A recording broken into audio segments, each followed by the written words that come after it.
Complex number बहुत ही important है JEE advance के लिए। काफी ज्यादा जो भी जेई एडवांस के बारे में जान रहे हैं उनको पता है कि कॉम्प्लेक्स नंबर कितना है इंपॉर्टेंट टॉपिक है ना। हम लोग अभी यहाँ पे बेसिक से स्टार्ट करेंगे।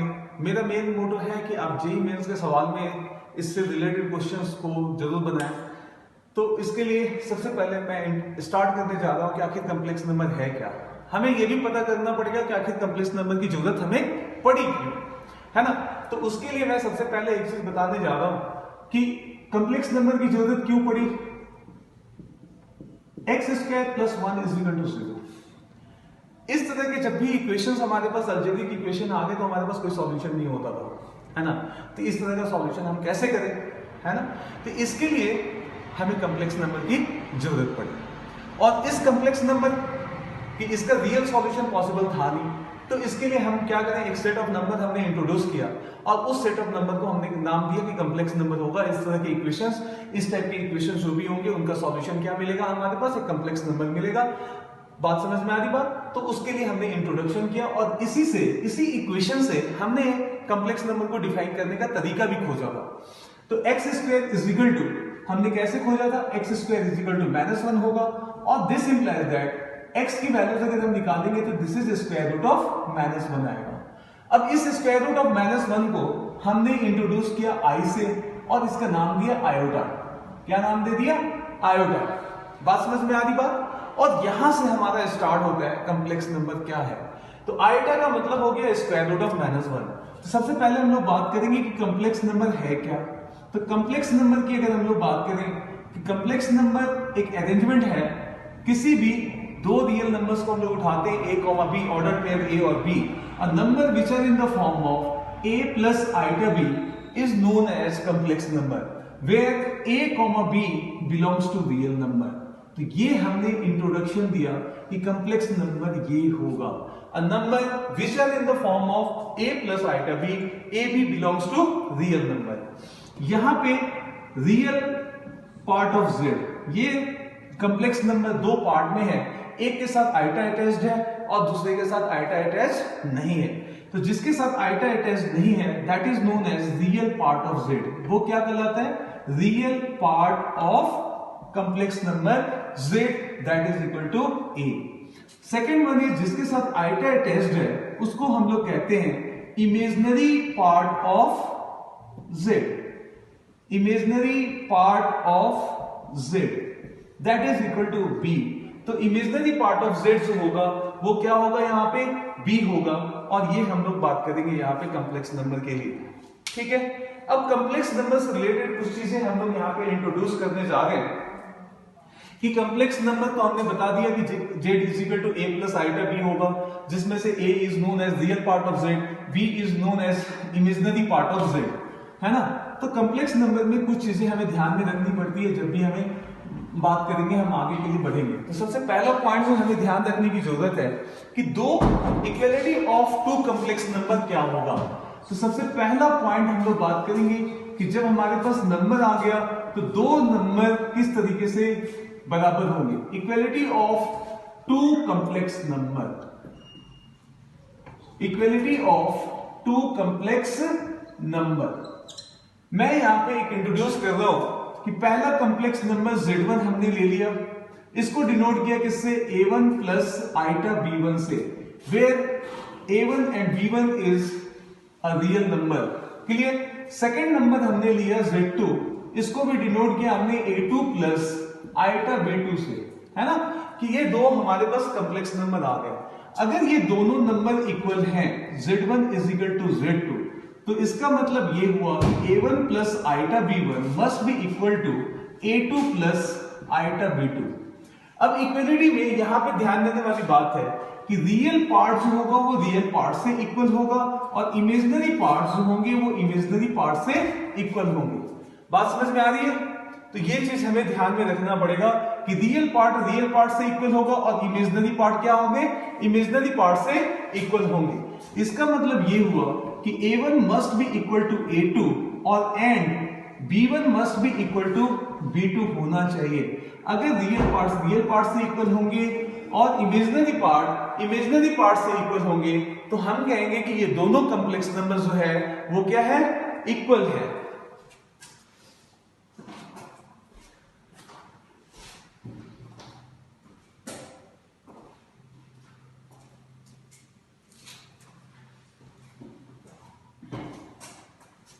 नाउ सेकेंड चीज हम लोग यहां पे बात करेंगे कि व्हाट इज द, अगर इक्वालिटी अगर हम लोग शो कर सकते हैं तो क्या कॉम्प्लेक्स नंबर के लिए इनइक्वालिटीज भी वैलिड है? तो हमें ये चीज हमें ध्यान में रखना पड़ेगा कि inequality of two complex number क्या होता है। तो सेकेंड हम लोग बात करेंगे inequality of two complex number. Inequality of two complex number, two complex number, यहां भी हम लोग दो कॉम्प्लेक्स नंबर लेते हैं। Z1 is equal to A1 plus iota B1, Z2 is equal to A2 plus iota B2। अब अगर मैंने इक्वलिटी या इनइक्वालिटी की बात की तो Z1 ग्रेटर देन Z2 मैं सपोज कर रहा हूं, तो A1 plus iota B1 greater than A2 plus iota B2, है ना।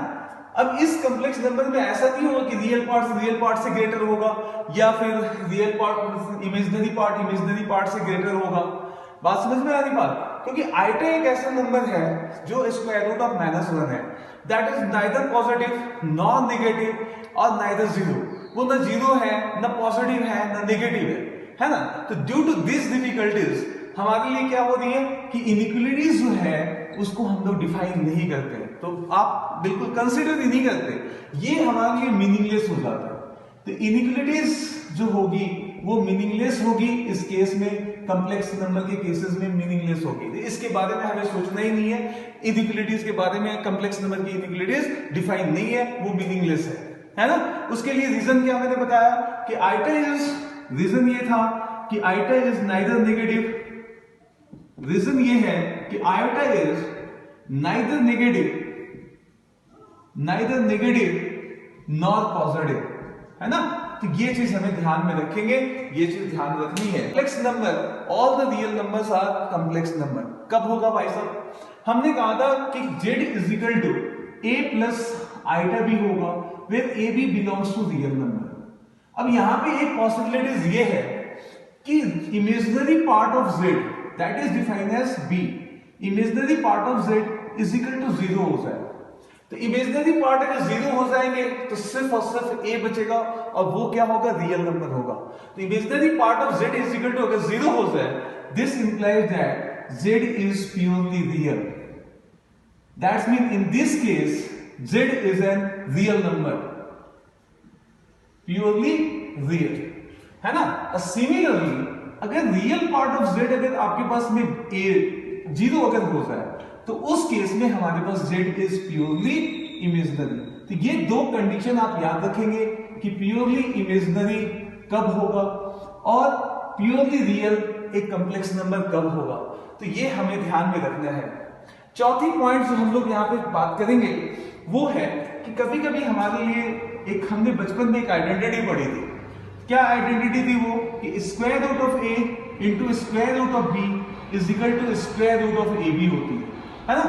ये बचपन में हमने पढ़ा था, लेकिन मैं वेरी फ्रैंकली ये बता दूं कि बचपन में हम लोग जब ये पढ़े थे तो उस समय में हमें ये नहीं बताया गया था कि ये किस चीज के लिए वैलिड है, किस चीज के लिए नहीं वैलिड है। ऐसा तो मुझे नहीं बताया गया था, कम से कम अगर आपको बताया गया तो अच्छी बात है ना, लेकिन मुझे नहीं बताया गया था। लेकिन जब हम लोग 11th 12th में आए, अचानक से ये इंट्रोड्यूस हुआ तो पता चला कि ये भाई वैलिड नहीं होता बहुत सारे केसेस में। तो क्यों नहीं वैलिड होता?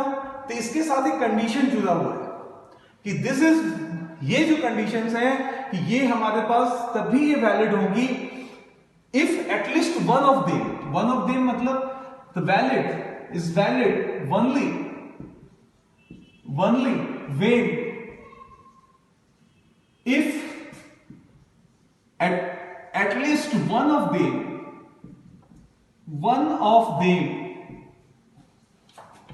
is non-negative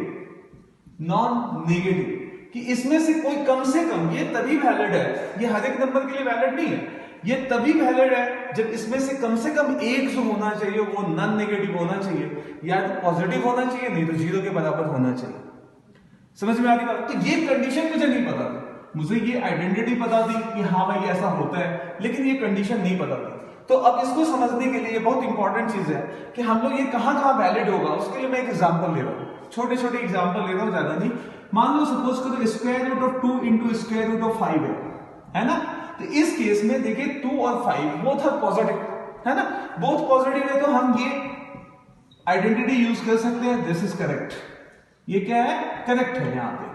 लेकिन अगर हमारे पास square root of 2 square root of -5, इसमें भी एटलीस्ट 1 इज पॉजिटिव, आप ध्यान से देखेंगे तो 2 क्या है यहाँ पे, पॉजिटिव नंबर्स है, तो इस केस में भी हमारे पास ये वैलिड है, दिस इज करेक्ट। लेकिन अगर हमारे पास square root of -2 square root of -5 होगा, और अगर हम इसको डायरेक्टली लिखें square root of -2 into -5, this is equal to square root of 10, तो दिस स्टेटमेंट इज रॉन्ग, ये हमारा कैलकुलेशन का तरीका सही नहीं है, ये बिल्कुल भी रॉन्ग है, क्योंकि ये आइडेंटिटीज तभी वैलिड है कि one of them must be a non negative. Clear, यहां पे बोथ आर नेगेटिव हैं, दोनों नेगेटिव हैं, इसलिए हमारे पास सही नहीं होगा। तो इस केस में हम लोग कैसे सॉल्यूशन करेंगे, तो square root of -2 into square root of -5 is written in the form of square root of -2 को हम लोग लिख सकते हैं iota into square root of 2, और स्क्वायर रूट ऑफ -5 को भी iota into square root of 5। Iota iota क्या होगा, iota square that is equal to -1, और this is minus square root of 10, this is the correct. समझ में, iota into iota, iota square is equal to क्या मिलेगा हमारे पास, -1, और square root of 2 into square root of 5, this is equal to square root of 10। तो this is the correct way of calculating in this case. तो इस छोटी सी बात को आपको ध्यान में रखना चाहिए, और ये हम लोग बहुत जरूरी है यहाँ पे। नेक्स्ट हम लोग यहाँ पे बात करेंगे कि जीरो के बारे में। जीरो एक स्पेशल नंबर होता है, और हमेशा ध्यान रखिएगा कि जीरो के लिए हर एक चीज डिफाइन की गई है, हम लोग अपनी मर्जी से कुछ भी काम नहीं करते। In the case of complex number zero भी एक स्पेशल नंबर है, तो जीरो को हम लोग complex number zero is the complex number zero is purely real and purely imaginary.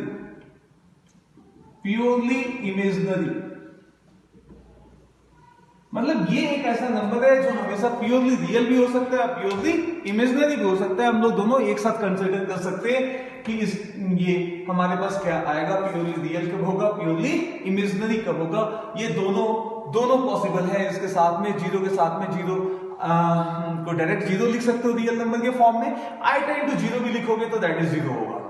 बात समझ में आती बात, तो ये प्योरली रियल भी कह सकते हैं, और इसको हम लोग प्योरली इमेजिनरी भी कह सकते हैं, एंड अ कॉम्प्लेक्स नंबर इसको कह सकते हैं zero plus iota into zero. तो ये ध्यान में रखना है कि z को हम लोग डायरेक्टली लिख सकते हैं, z is equal to zero plus iota zero. a जीरो है तो प्योरली रियल होगा, इन दिस केस b जीरो है तो प्योरली इमेजिनरी होगा, दोनों एक साथ हैं, इसलिए प्योरली रियल भी हो सकता है, ये प्योरली इमेजिनरी भी हो सकता है। तो इसमें कोई कंफ्यूजन आपको नहीं होना चाहिए, ये छोटी छोटी बातों को आपको ध्यान में रखना है। इसके सॉल्यूशन के लिए जब भी सीरीज का क्वेश्चन होता है तो हमें वो पैटर्न देखना पड़ता है। अगर आप ध्यान से देखेंगे तो यहाँ पे सादे में क्या है, इवन पावर है ना, इसमें क्या है, सारे के सारे इवन पावर। अगर हम लोग बात करें तो iota to the power 4n plus iota to the power 4n plus 2 that must be equal to क्या होगा, 0। बात समझ। अब इन सभी पेयर का इसका समेशन 0 आना है, इसका समेशन 0 आना है, एंड सो ऑन। तो ये सारे समेशन 0 आ जाएंगे। आइटा स्क्वायर की वैल्यूज क्या आएगी, -1 plus 0 plus 0 plus 0 dot dot dot, तो दिस इज इक्वल टू -1। तो option D is correct answer of this question.